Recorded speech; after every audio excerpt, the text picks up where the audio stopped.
Hey, Bronwyn here, the voice of Alice Harlow. If you enjoy Station Arcadia and want to help us improve the quality of our show, consider donating to the tip jar linked on our website, stationarcadia.com. A small donation goes a long way, and we'd appreciate your support. Looking for another way to support the show? Why not recommend it to a friend, or talk about it on social media using the hashtag ARCPOD, spelled ARCPOD. Thanks, and enjoy episode 3, Clear Blue Water. Welcome, anyone.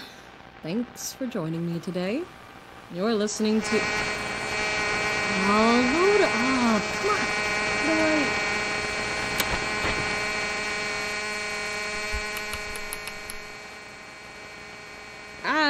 on. Sorry, tech issues. Let's just... You're listening to Station Arcadia.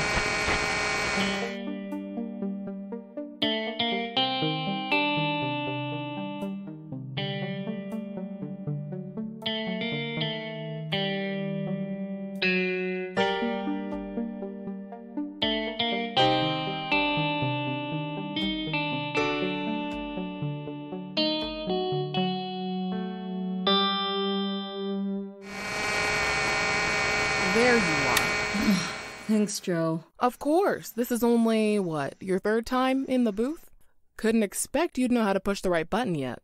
I honestly can't tell if you're being sarcastic. Button, Cass. Singular. There's only one button to press. Yes, I'm being sarcastic. Ah. Well, I forgot. I thought Talsorians were supposed to be good with technology. No offense. That's a myth, actually. I mean, everything there is so automatic that there's no real reason to learn your way around a circuit. Lysol's the exception, not the rule. Besides, I mean, this cassette stuff is different. Less advanced. All right, well, have you got it handled now? I have some paperwork to fill out. Oh, wait, am I on air? Yes, Cass. If Zed is playing darts in my office again, I swear I will... Wait, Joe, before you leave... What? What button is it to switch frequencies? You know, in case Arcadia wants to share some audio? The yellow one. What? I'm blind! Well, listeners, if there are any listeners, that was Joe. He's nicer when he's not on the clock, I promise. Not that there really is a clock here, but yeah, he takes this broadcasting thing pretty seriously. Which, speaking of which, I guess I'd better get started. Let me just plug in and we'll see what the station has to say. Okay, there we go. Sorry for the rough start. I woke up with my wires crossed. Let's move forward. Caden Acer was not a political person by nature. The last time the Ganon Islands had an election for premier, they had been about 12 and hadn't paid much attention to the process. They had, however, voted for the mayor of Oko last fall, and watching all of the press conferences in order to make an educated decision had been an absolute headache. Caden remembered sitting with their roommate Nadia for hours on end, growing increasingly frustrated with how the politicians seemed to evade giving even the simplest of straight answers. How difficult could it be, thought Caden, to actually say what your platforms are? So, while it wouldn't be accurate to say Caden had been dreading this year's general election, they certainly hadn't been looking forward to it. Caden certainly hadn't been expecting to get involved in said election. Yet, there they were, standing just off the main stage at a political panel, where Madame Russell was already addressing the crowd. She had a good stage presence. They couldn't deny that. Caden gripped their notes hard enough to crumple the paper, trying to stop their hands from shaking. It had all started last June, just before the flood season. Caden was at a bit of a loose end, having just finished their dual major in freshwater sciences and energy studies. They had been drifting aimlessly since graduation, unable to find good work. It'd come as a surprise and a relief to Caden when one of their teachers summoned them to his classroom, saying he had a potentially high-paying project. When Caden arrived, their teacher introduced them to one Hyacinth Russell, a middle-aged woman, warm, friendly, but with an edge to her that belied years of experience dealing with people who did not want to be dealt with. Madame Russell, as it turned out, was a member of the Island 7 Council and was about to announce her candidacy for Premier of the Ganon Islands. As much as Caden disliked politics on a personal level, they knew the importance of having strong, wise leaders, and Russell seemed like a good fit. So, when she asked them if they'd like to do some research for her, they agreed. Russell's plan, if the data checked out, would help provide more clean energy for the islands. And, more to the point, the project seemed to fit perfectly within Caden's wheelhouse. The next day it was straight to work. They started by learning about Madame Russell's proposed platform, which was to build a dam on a river in Island 8. On the surface, the idea sounded wonderful. A dam like the one Madame Russell proposed would provide an enormous amount of energy. The Ganon Islands had developed the technology to ensure that the change in river flow wouldn't harm the breeding cycles of the fish. So that wasn't the concern. No. The problem with the large river dams was something far more subtle, far more insidious. Methyl mercury poisoning. Hundreds of years ago, when people of the Ganon Islands first started to create dams, they flooded a valley on Island 6. It was controlled and necessary for the project, and all the residents were evacuated beforehand. By all accounts, the plan was a success. That's when the methylmercury compound started to build up in the water behind the dam. And when it was let through, it began to bioaccumulate in the fish and game downstream. 3 years later, people started to take note of the mercury levels in the water and of the effect. Even so, politicians at the time deemed it negligible and simply advised the residents of the village downstream to eat fewer or no fish. There were a couple issues with this, namely that fish was a major component of a normal diet and had been for centuries, and that damage to the population of the village had already been done. The effects of the poisoning lasted for decades. Eventually, the people of the village were offered homes elsewhere where they would attempt to rebuild what had been taken from them. The town was abandoned, the dam was destroyed, and the people of the Ganon Islands resolved never to make the same mistake again. Then, last year, a group of research students at Korax College had made a breakthrough. They'd found a chemical compound that could, theoretically, react with and eliminate the excess mercury in the water. And that's where Caden came in. All they needed to do was to prove that the compound actually worked, that Madame Russell's plan would be safe. Oh, it seems like Arcadia has a bit of an audio to share directly with you listeners. I'm not sure where she's pulling it from, but I'll just go ahead and press the yellow button, whichever that one is. Ghost, which one is it again? No, okay, that one. Turns it off. I'm sorry, this is so unprofessional. Ah, thanks, Arcadia. All right, here we go.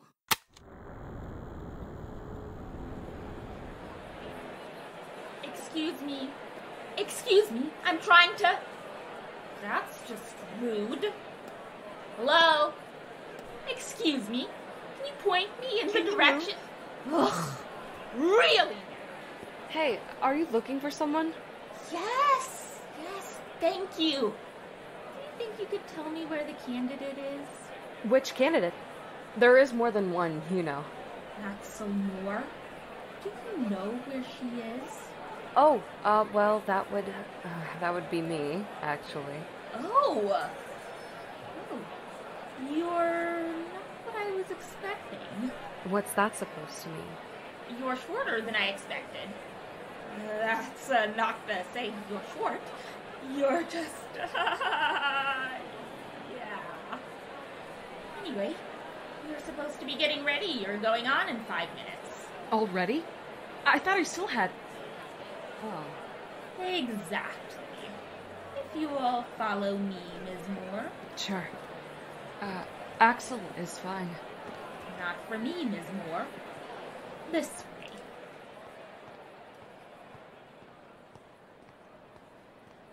Axel! There you are. Now, this is just the introduction, so remember, you've got to Smile smile bright, bright, hit 'em with the stuff they want to hear. Make sure I'm quick and concise. No one likes a long speech. I've got it, Soren. Great. Knock 'em dead.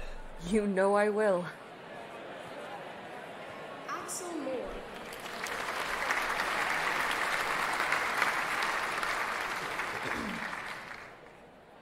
Good afternoon, everyone.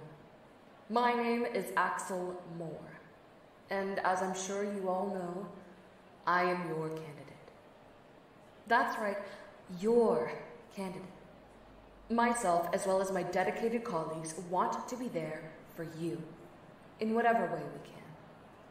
A leader cannot exist without people to lead.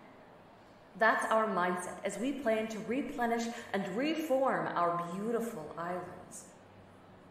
I'm happy to be your candidate during this election season, and I will remind you all that my team and I are always open to responses from you. Please reach out to us. Please help us accomplish the change that you want to see. Axel Moore is here for you. Thank you.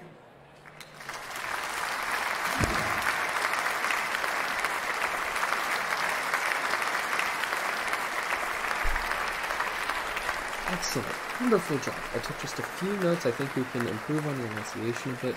And for goodness sakes, you have to smile. They want to see that you're happy to be there and that you want to represent them. I think you could also put some more pep into your step as you walk on stage, throw in a little wave, shoulders back.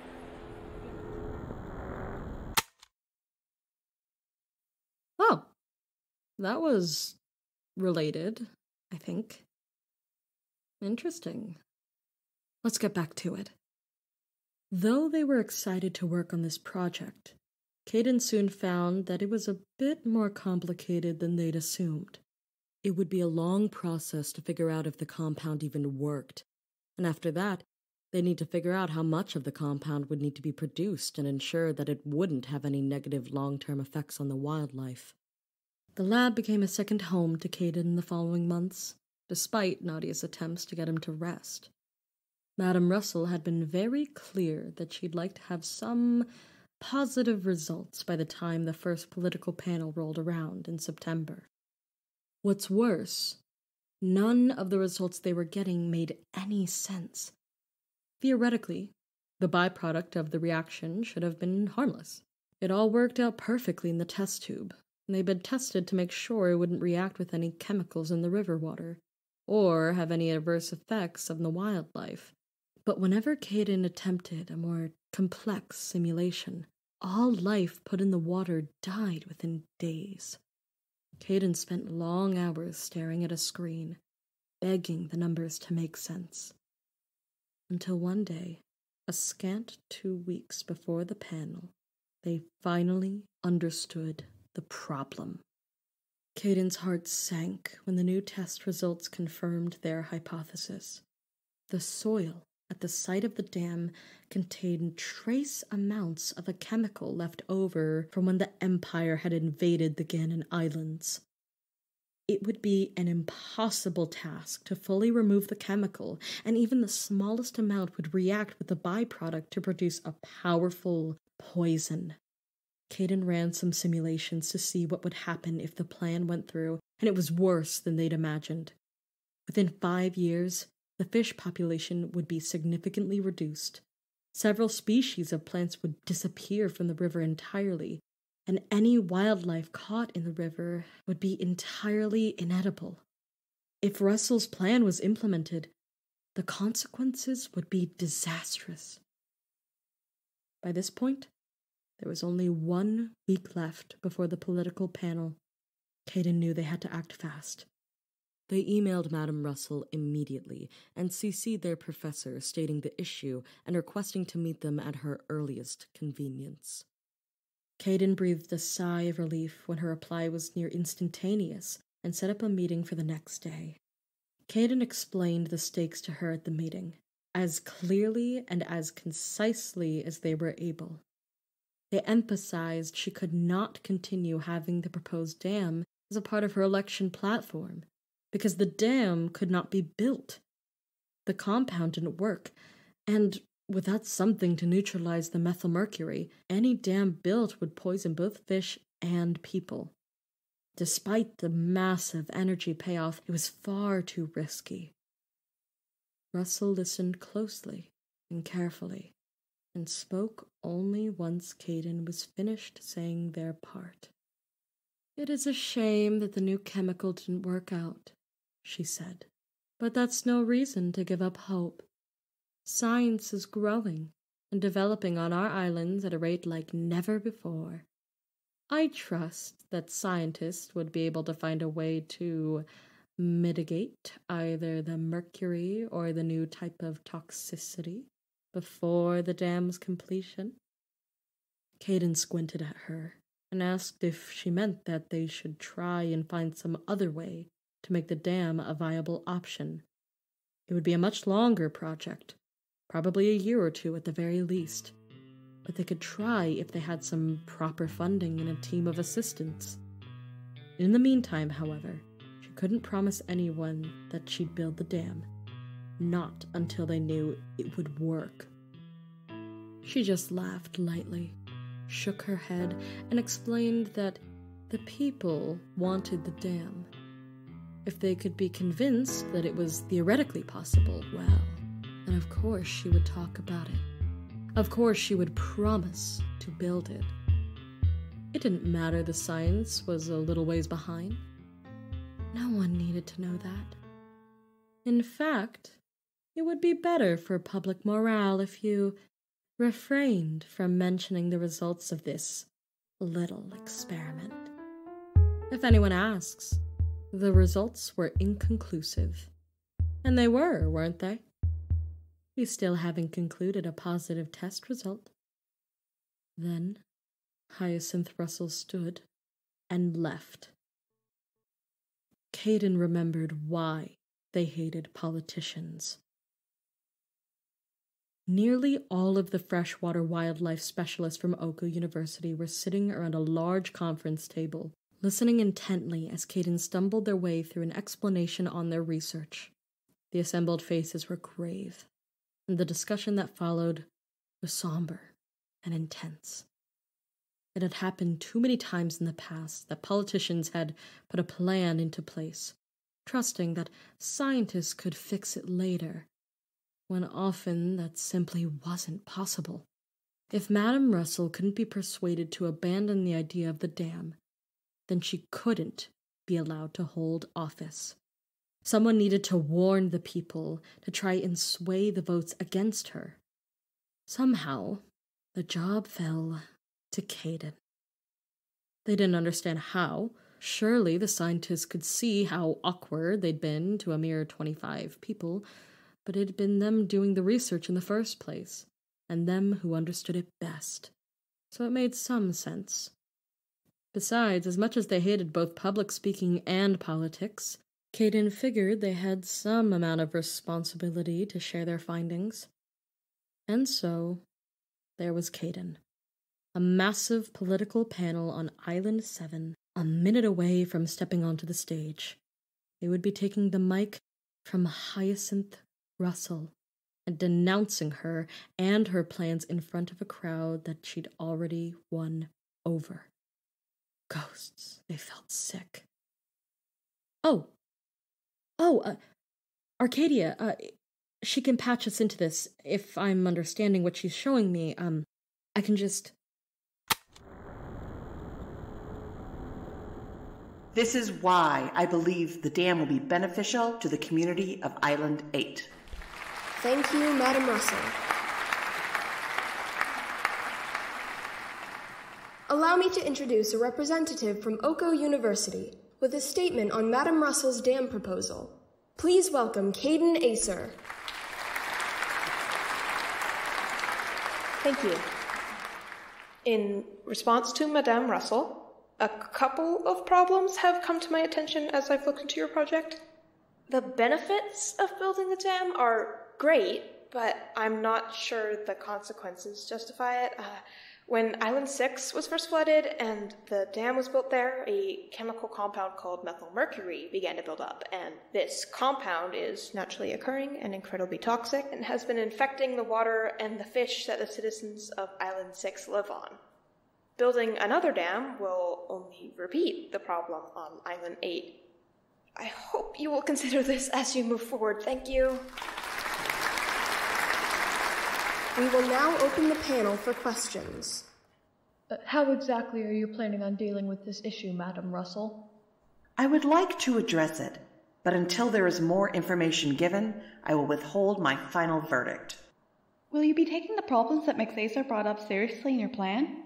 Camden's considerations are very helpful. It's Caden, actually. I am glad the concerns were brought to my attention. However, I believe the benefits are greater than the consequences. Actually, from what it sounds like, it will harm the people of the island. The population relies on that water for food and, well, water. The island has a large fishing background, and it seems like methylmercury poisoning is going to greatly impact their markets. The people eat the fish, and if the fish are poisonous, then they've just lost a main source of income and food, not to mention the obvious health concerns. The consequences seem far greater than the benefits from my side. Madam Russell, what do you have to say to this? Ms. Moore has a very considerable point. I will be taking all criticisms into consideration when planning this dam, including those of Ms. Moore. The dam is not going to work. There's too much risk. There is no reward without risk, and no advancement without challenges. I have no further comments on the subject. Miss Moore? No further comments. Then we will move on. Everyone please give a warm farewell to our premier candidates.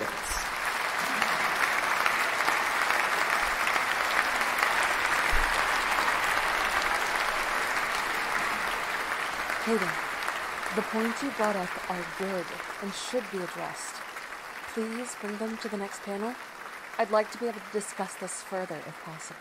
Oh, yes, I think that'd be wise. Oh, by all means, please do.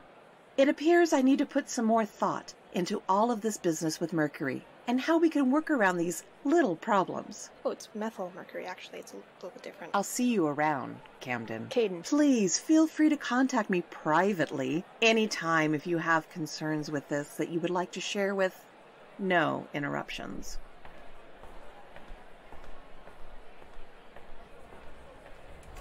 Come on. They're waiting on us. Ms. Moore, Ms. Moore, what are your thoughts on Madam Russell's plans for the dam? No comments at this time. Caden Acer, I heard your opinion on Madame Russell's dam plan was a bit fuzzy. Can you tell us why you're on the fence? Well, my main concern is about the water.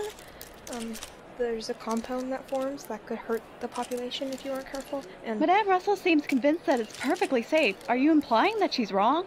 Well, I'm not trying to go against Madame Russell, but What evidence do you have that the plan isn't going to work? What? I never said that. What, You have to twist your words. Here.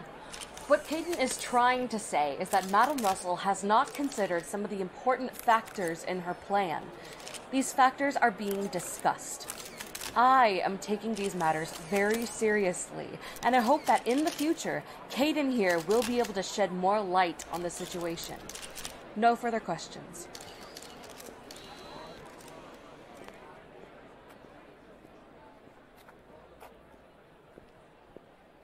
See? You've got to tell them something they want to hear and then brush them off. Thank you, Ms. Moore. You can just call me Axel. Everyone does. I'll see you at the next panel. Yes, I'll see you then. Great. Good luck with getting Hyacinth to listen. That woman only has ears for what she likes to hear. Everything else is in one and shoo, out the other. I believe that Madame Russell will listen, given time.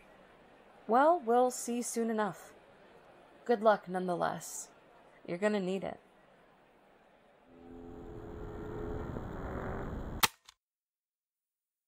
Well, that was certainly something. It's interesting how they have, individual people run for government instead of companies.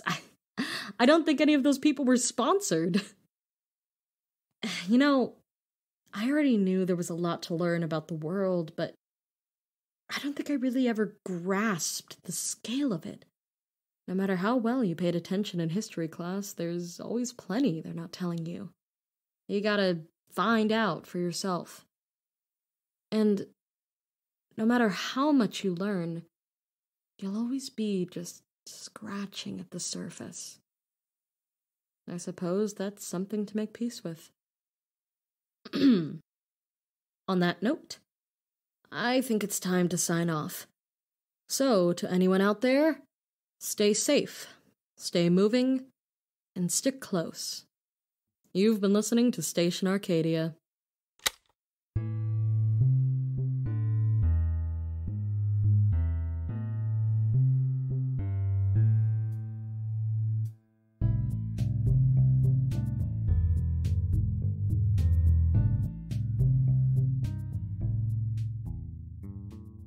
Station Arcadia is a podcast by Metal Steve Productions and licensed under a Creative Commons Attribution Non-Commercial Sharealike 4.0 International License. It is produced by Eliana SD and CVVM and directed by Tova Brantner. It is edited by Eliana SD and J.R. Steele with soundscaping by Becca Kwan and music by Theo Goodwin. Today's episode was written by Eliana SD with scenes from Tova Brantner and J.R. Steele. It featured Jade Virginia as Cass, Marina Verlaine as Joe, Rachel Cameron as Axel, Akash S. as Soren, Caroline Hernandez as Hyacinth Russell, Sam Chauvin as Caden, Sam Lukey as moderator, Paulina Litvak as the PA, Logan Alexis H. as Reporter 1, and Avery R.C. as Reporter 2. Join us on Twitter and Tumblr at Station Arcadia for more content. Check out our website, stationarcadia.com, for a transcript of this episode as well as information on the cast and crew.